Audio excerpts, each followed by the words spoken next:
Welcome to Wrong Time Watch. My name is Kevin, and in this video we're just taking a quick look at the Zodiac Super Seawolf Ceramic Compression Diver Automatic Rubber Strap Watch, which MSRP is for $1,795. This is on loan from Saltzman's Watches. Really appreciate them sending over watches for us to check out. I'll leave a link to their Instagram account and also to their website for this watch. Please go check them both out. I really appreciate that. This is my Rolex Submariner. I've had it for I think 2 years now. Kind of lost track of time, but I have been wearing it. It's got wear marks on it and all that. But anyway, just a quick comparison between these two watches since I have this one in on loan.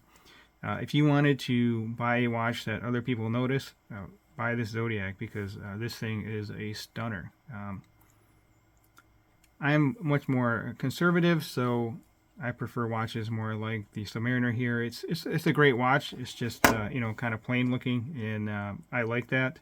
I like that I can wear it and no one really notices it. So that's what I prefer. But this watch is very cool.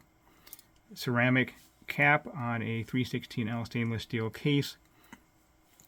Does have a COSC movement, which means that it's more accurate than your typical movement. However, the Rolex movement is even more accurate. +2, -2 seconds. I think this one's, I forgot what the COSC standards are. But anyway, there it is right there.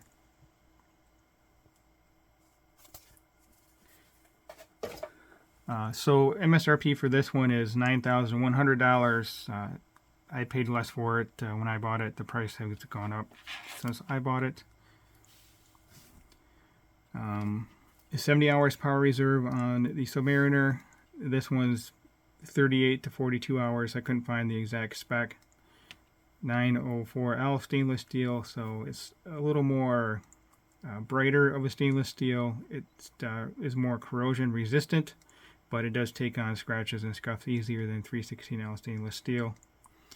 Rolex was founded in 1905, and they have been continuously owned by the Hans Wilsdorf Foundation, so it's all continuously owned.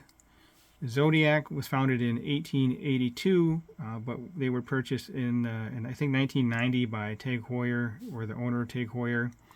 And then they were purchased again in 2001 by Fossil, and Fossil does currently own the Zodiac brand. But both brands do have quite a bit of history to them. These are both 41 millimeter watches. The lugs are longer on this, 51.2 on this. And the Submariner, I didn't take that measurement, but with the center links here, it's about the same length actually, but less noticeable. So let me know in the comment section which of these watches you prefer. 300 meter on the Submariner for water resistance and 200 on the Zodiac, but anything over 100 is perfectly fine for me. I'm not going to be diving with either of these watches, at least not deep enough that it's really going to matter. Thicknesses are about the same, 13.6 on the Zodiac, which I think the Submariner is a little bit thinner. We do have a flat sapphire crystal versus this domed crystal.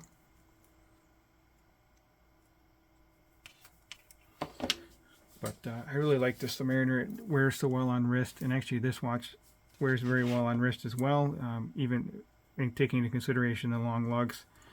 20 millimeter lug widths on this, and the Submariner is 21. Bracelet's awesome on this watch. Very, very comfortable watch. I would say the most comfortable watch in my collection.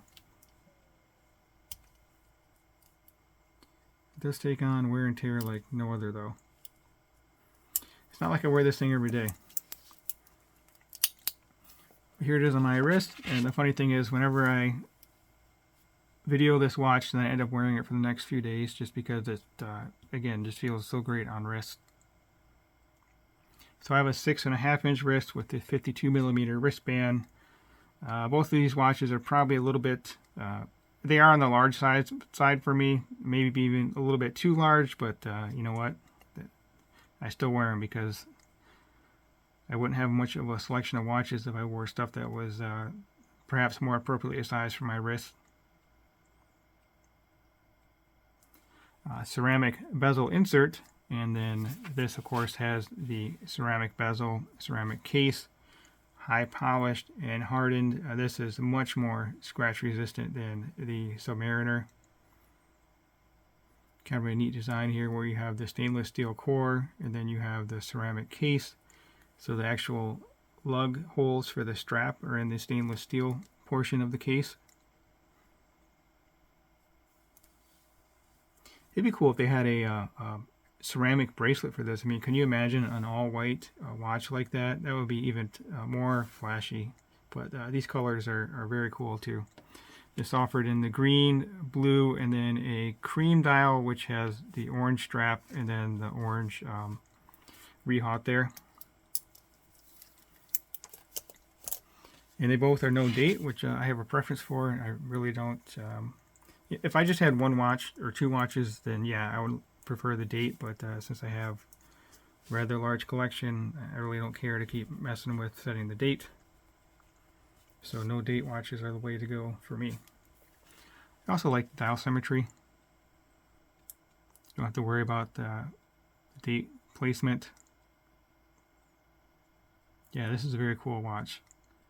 You know, this would be a kind of a cool collection too, just having these two watches. This guy you'd wear on the weekend or whatever when you feel like having more fun, and this one could just be your everyday watch. You would be over 10 grand though, wouldn't you? 91 plus 18.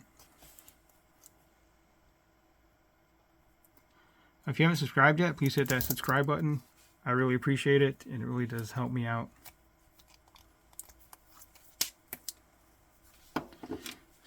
Getting somewhat close to, actually getting close to 1,000 videos, which can't even hardly wrap my mind around that and how we managed to do that, but getting close to 1,000 videos.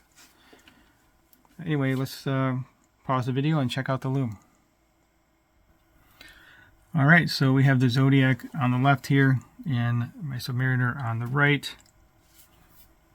I would have to give, by eye, I would say the Submariner is a little bit brighter. You know, I would say just a little bit brighter on the Submariner, but very closely matched in the lume department. Zodiac, of course, looks more green, and then the Submariner looks a little more blue.